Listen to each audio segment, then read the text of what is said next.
Hello friends, जैसा कि आप लोगों को पता है कि यहाँ पर इस चैनल पर अभी सभी विषयों के नोट्स की चर्चा हो रही है। दोस्तों, पिछले 2 वीडियो मैंने फिजिक्स पर नोट्स बनाया तो उन पे आप लोगों का बहुत ही ज़्यादा प्यार और सहयोग मिला। तो दोस्तों, एक लोगों ने हमें कमेंट किया है कि सर आप बायोलॉजी पर एक नोट्स बनाइए, ठीक है। तो उनके कहने पर आज मैं बायोलॉजी का नोट्स लेकर आ रहा हूं। तो उम्मीद करता हूं दोस्तों ये वीडियो आपको काफ़ी पसंद आएगा। चलिए दोस्तों शुरू करते हैं। तो सबसे पहला नोट्स जो हमारा पॉइंट जो है वो जीव विज्ञान एवं जंतु विज्ञान बायोलॉजी, ठीक है, का पिता अरस्तु को कहा जाता है। सबसे खास बात इसमें फ्रेंड्स ये है कि अरस्तु को अगर आप इंग्लिश में लिखेंगे तो आप कैसे लिखेंगे, ARASTU, बट दोस्तों ऐसा ये गलत हो जाएगा। यहाँ पर जो होगा, यहाँ पे होता है अरिस्टोटले, ARASTOTLE, अरिस्टोटले, ठीक है, अरिस्टोटले। इसको हम लोग अरिस्टोटले कहते हैं इंग्लिश में, और फ्रेंड्स हिंदी में जीव विज्ञान को पिता को हम लोग अरस्तु कहते हैं, ठीक है। नेक्स्ट पॉइंट है हमारा, क्या देखिए कि चिकित्सा विज्ञान के पिता को चिकित्सा विज्ञान के पिता हिप्पोक्रेटस को कहा जाता है। चिकित्सा विज्ञान का जो पिता होगा वो हिप्पोक्रेटस को कहा जाता है। नेक्स्ट पॉइंट है हमारा, कोशिका की खोज 1665 ईस्वी में किया गया। कोशिका की खोज 1665 ईस्वी में रॉबर्ट हुक ने किया था, ठीक है, रॉबर्ट हुक ने। दोस्तों ये गलत है, हमारा टाइपिंग में मिस्टेक हो गई है हमारे वॉलंटियर्स से। तो यहाँ पर रॉबर्ट हुक, कोशिका खोज किसने की है, रॉबर्ट हुक ने 1665 ईस्वी में। आगे बढ़ते हैं। आगे सबसे छोटी कोशिका माइकोप्लाज्म गैलीसेप्टिकमा होती है। सबसे छोटी कोशिका माइकोप्लाज्म गैलीसेप्टिकमा होती है। ध्यान से देखिएगा दोस्तों, ये जितना भी पॉइंट्स है, ये सारा का सारा पॉइंट किसी भी कॉम्पिटिटिव एग्ज़ाम के नज़रिए से बहुत ही ज़्यादा इम्पोर्टेंट है फ्रेंड्स। तो यहाँ पर ध्यान से देखिएगा, माइकोप्लाज्म का जो सबसे छोटी कोशिका जो होती है वो होती है माइकोप्लाज्म गैलीसेप्टिकमा, ठीक है। नेक्स्ट पॉइंट है हमारा, देखिए क्या, सबसे बड़ी कोशिका। फ्रेंड्स हमने सबसे छोटी कोशिका तो देख ली, माइकोप्लाज्म गैलीसेप्टिकमा। अब सबसे बड़ी कोशिका की बात करें तो शुतुरमुर्ग पक्षी के अंडे की होती है। शुतुरमुर्ग जो होती है, तो फ्रेंड्स वो शुतुरमुर्ग पक्षी जो होती है, जो कि सबसे बड़ा पक्षी होता है पक्षी वर्ग में, तो शुतुरमुर्ग पक्षी के अंडे की होती है सबसे बड़ी कोशिका। ध्यान में रखना है दोस्तों। आगे बढ़ते हैं। नेक्स्ट पॉइंट है हमारा, पत्तियों का रंग पीला होने का उसमें एक ही कारण है कि उसमें कैरोटीन नामक विशेष प्रकार के रसायन पाया जाता है। कैरोटीन पाया जाता है। एक कैरोटीन एक विशेष प्रकार का रसायन पदार्थ होता है। यह किसी में अगर पाया जाता है तो वह पत्तियों का रंग पीला हो जाएगा। बार इस एग्ज़ाम। नेक्स्ट जो हमारा पॉइंट्स है, मानव शरीर में करीब 5000 अरब कोशिकाएं होती है। कितनी होती है कोशिकाएं? 5000 अरब कोशिकाएं किसके शरीर में होती है? मानव के शरीर में। अब आगे बढ़ते हैं। गुणसूत्र की खोज किसने की थी? तो गुणसूत्र की खोज वाल्डेयर ने की थी। ध्यान से देखिएगा फ्रेंड्स, गुणसूत्र की खोज वाल्डेयर ने की थी। वाल्डेयर एक वैज्ञानिक का नाम है। पूछा गया है कि पत्तों का रंग पीला किसके वजह से होता है या फिर किस कारण होता है? तो कैरोटीन के कारण होता है, ठीक है फ्रेंड्स। आगे बढ़ते हैं। फलों के छिलके एवं फूलों में वर्णी लवक क्रोमोप्लास्ट पाए जाते हैं। वर्णी लवक को ही हम लोग लवक या फिर हरित लवक कहते हैं। फलों एवं छिलकों एवं फूलों में वर्णी लवक क्रोमोप्लास्ट या फिर हरित लवक कहते हैं। फ्रेंड्स हरित लवक जो होता है वो पौधों में पाया जाता है, जो कि फोटोसिंथेसिस प्रकाश संश्लेषण की क्रिया में इसका बहुत ही महत्वपूर्ण योगदान रहता है, ठीक है। कहा जाता है या फिर अध्ययन के अनुसार हमने ये पाया कि जिस पदार्थ में मतलब कि जिस पौधों में हरित लवक की मात्रा हरित लवक नहीं पाया जाता है उस पौधों के द्वारा प्रकाश संश्लेषण की क्रिया नहीं होती है।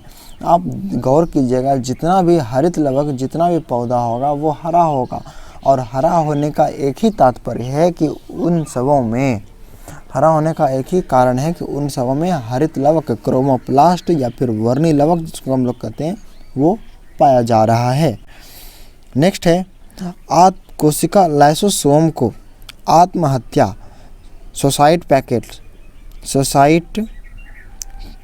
पैकेट आत्महत्या की थैली कहते हैं, या पैकेट ऑफ सुसाइड भी कहा जाता है। ठीक है, लाइसोसोम को आत्महत्या की थैली कहा जाता है। फ्रेंड्स, लाइसोसोम जो है, आपको बता दें कि जिस प्रकार एक बॉडी के अंदर, एक शरीर के अंदर हाथ, पाँव, आँख, मुंह, पैर जो भी है, ये जैसे कि एक शरीर का अंग होता है, ठीक उसी प्रकार से कोशिका के अंदर भी बहुत सारे, मतलब कि कोशिका के अंदर भी बहुत सारे प्रकार के छोटे छोटे अंग होते हैं, जैसे कि डीएनए, आरएनए, केंद्रक, राइबोसोम, लाइसोसोम, अंतःप्रद्विजालिका, खुरदुई अंतःप्रद्विजालिका, बहुत सारे प्रकार के माइटोकॉन्ड्रिया, ये बहुत सारे प्रकार के होते हैं। उसी में एक मतलब मान लीजिए लाइसोसोम भी होता है, लाइसोसोम को ही आत्महत्या की थैली कहा जाता है। आगे बढ़ते हैं फ्रेंड्स, आगे है राइबोसोम।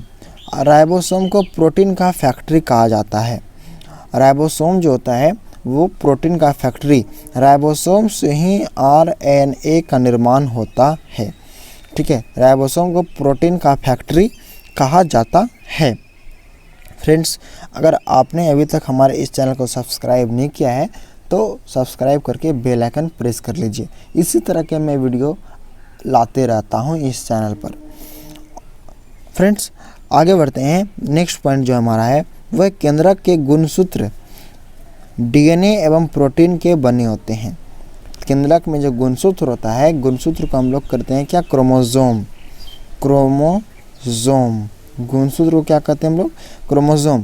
तो केंद्रक में गुणसूत्र डीएनए एवं प्रोटीन के बने होते हैं।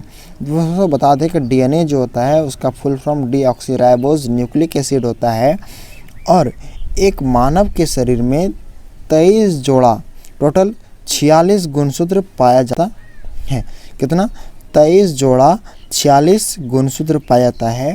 महिलाओं के अंदर XX वाले गुणसूत्र पाया जाता है, जबकि एक पुरुष के अंदर XY पार्ट वाला गुणसूत्र पाया जाता है।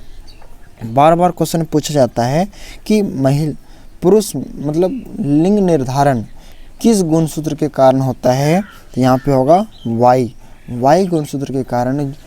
किस मतलब लिंग का निर्धारण किसके गुणसूत्र के कारण होता है, तो महिला के कारण या पुरुष के कारण, तो यहाँ पर आएगा क्या, पुरुष के कारण। बिकॉज कारण ये है कि महिला में तो इधर से ये आएगा तो X ही, इधर से अगर ये आता है तो लिंग निर्धारण क्या होगी, मादा होगा। और फिर अगर XY में और XX में इधर से अगर X आ गया और इधर से Y आ गया तो हो गया क्या, XY आ गया। तो यहाँ पर पुरुष लिंग का निर्धारण हो जाएगा। जबकि अगर इधर से X आया, इधर से भी X आ गया तो क्या, मादा फीमेल लिंग का निर्धारण हो जाएगा। फ्रेंड्स, ये है यहाँ पे हमने देखा यहाँ पे डीएनए के बारे में हमने देखा, प्रोटीन के बारे में देखा और गुणसूत्र के बारे में देखा। अब बात करते हैं दोस्तों केंद्रक के बारे में। तो केंद्रक के दोस्तों बता दें कि एक कोशिका के अंदर केंद्रक होता है, जो कि सेंटर जिसको हम लोग कहते हैं। जैसे कि एक कोशिका है, इनके किसी एक स्थान पर केंद्रक पाया जाता है। आगे बढ़ते हैं। केंद्रक एवं गुणसूत्र में डीएनए एवं आरएनए रहता है। केंद्रक के गुणसूत्र में डीएनए मतलब डीऑक्सीराइबोज न्यूक्लिक एसिड और आरएनए राइबोज न्यूक्लिक एसिड केंद्रक में गुणसूत्र में डीएनए और आरएनए दोनों रहता है। आगे बढ़ते हैं। जैसे कि दोस्तों ये टॉपिक बारे में हमने पहले ही चर्चा कर लिया है कि मनुष्य में टोटल 23 जोड़े 46 क्रोमोसोम पाए जाते हैं, इसको हम लोग गुणसूत्र भी कहते हैं। 23 जोड़े मतलब 2 के टर्म में टोटल 23 टाइम्स। ठीक है। आगे बढ़ते हैं, नेक्स्ट पॉइंट है हमारा, डीएनए एक प्रकार का न्यूक्लिक एसिड है। डीएनए एक प्रकार का न्यूक्लिक एसिड या फिर न्यूक्लिक अम्ल है। जैसे फ्रेंड्स हम लोग कहते हैं डीऑक्सीराइबोज न्यूक्लिक एसिड, कहते हैं ना राइबोज न्यूक्लिक एसिड, उसी प्रकार से ये जो Na है हमारा, Na जो है हमारा, N for nucleic, A for acid, यही बोल रहा है कि डीएनए जो है हमारा एक न्यूक्लिक एसिड है। आगे बढ़ते हैं, कोशिका विभाजन से जीवों में प्रजनन एवं वृद्धि होता है। विभाजन मतलब होता है दोस्तों बंटना, ठीक है।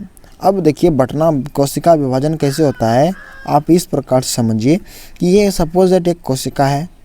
अब मतलब कि समय में परिवर्तन, समय जब इसका ये कोशिका समय जब बढ़ रहा है तो ऑब्वियसली बात है कि कोशिका जो होता है वो कुछ इस प्रकार में दो भाग में बट जाता है या फिर धीरे धीरे डिवाइड होने लगता है धीरे धीरे। अब कुछ समय के पश्चात ये ऐसा हो गया, फिर कुछ समय के पश्चात ये थोड़ा अलग हो जाएगा और कुछ समय के पश्चात दोनों फिर अलग हो जाएगा, फिर कुछ समय के पश्चात फिर यहाँ पर जो दो था, दो से फिर एक में डिवाइड होने लगेगा।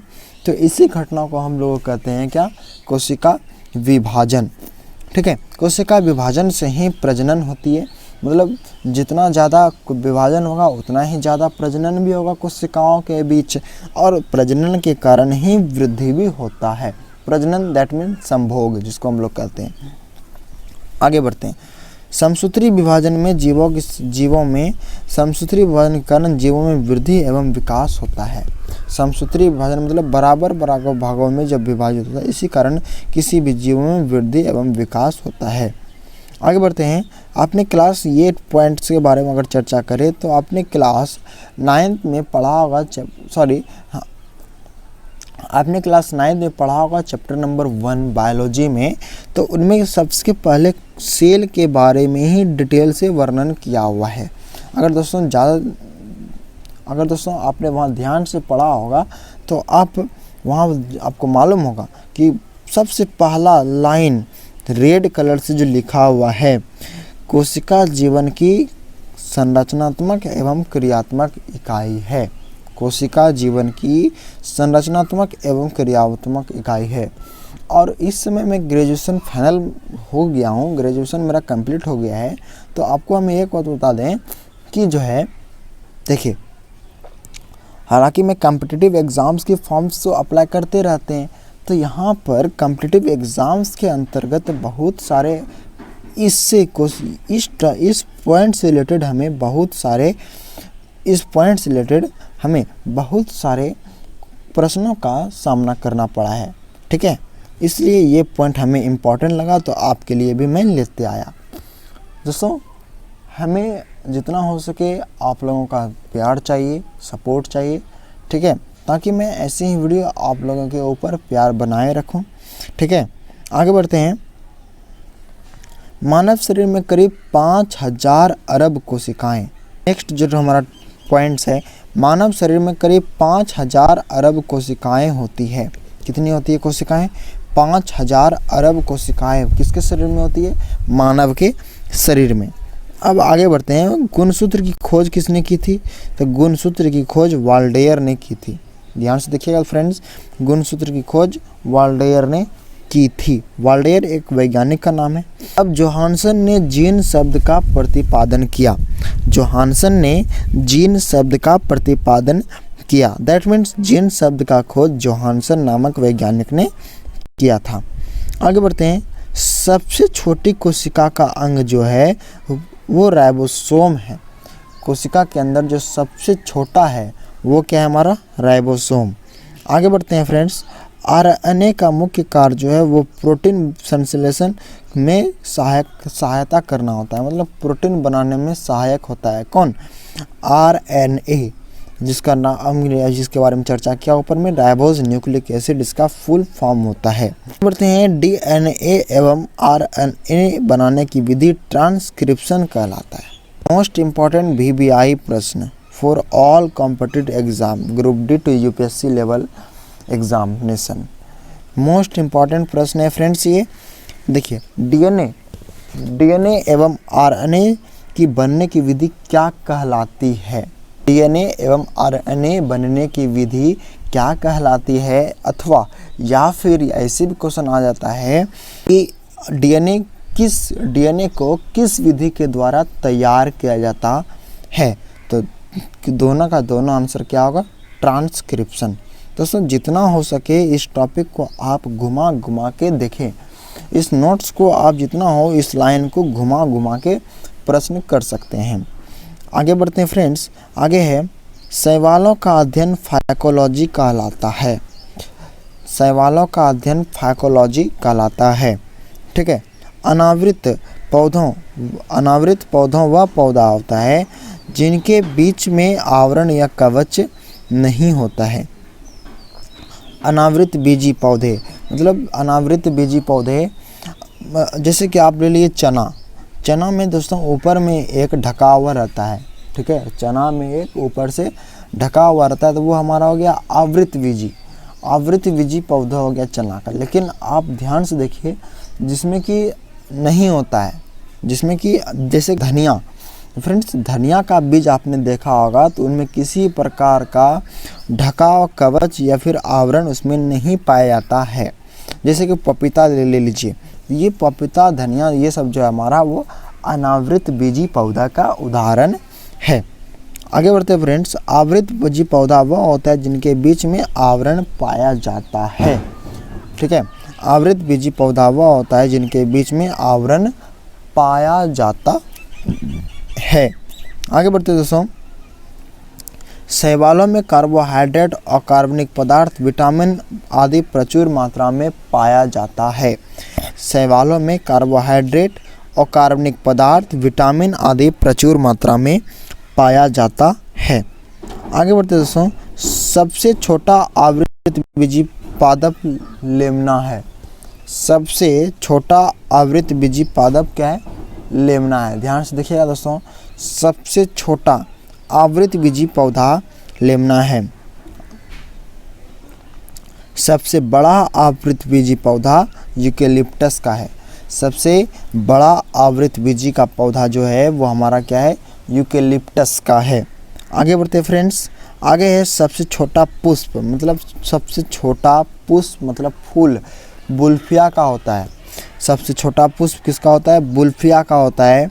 और सबसे बड़ा पुष्प जो होता है, सबसे बड़ा पुष्प वो रेफ्लेसिया का होता है।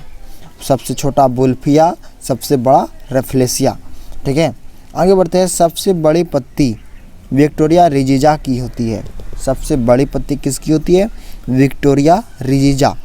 ठीक है। आगे बढ़ते हैं फ्रेंड्स। सबसे छोटा बीज ऑर्किड का होता है। सबसे छोटा बीज किसका होता है? ऑर्किड का होता है। दोस्तों ये थी आज की हमारी वीडियो। उम्मीद करता हूँ ये वीडियो आपको काफ़ी पसंद आया होगा। अगर वीडियो पसंद आया तो चैनल को सब्सक्राइब कीजिए और साथ में बेल नोटिफिकेशन को भी ऑन कर लीजिए। और एक बात कि जितना हो सके वीडियो को लाइक कीजिए, वीडियो को शेयर कीजिए। और नेक्स्ट वीडियो आप किस टॉपिक पर बनवाना चाहते हैं आप हमें ये बात कमेंट में ज़रूर बताइए। तो चलिए दोस्तों आज के लिए बस इतना ही। तब तक के लिए जय हिंद, जय भारत, वंदे मातरम।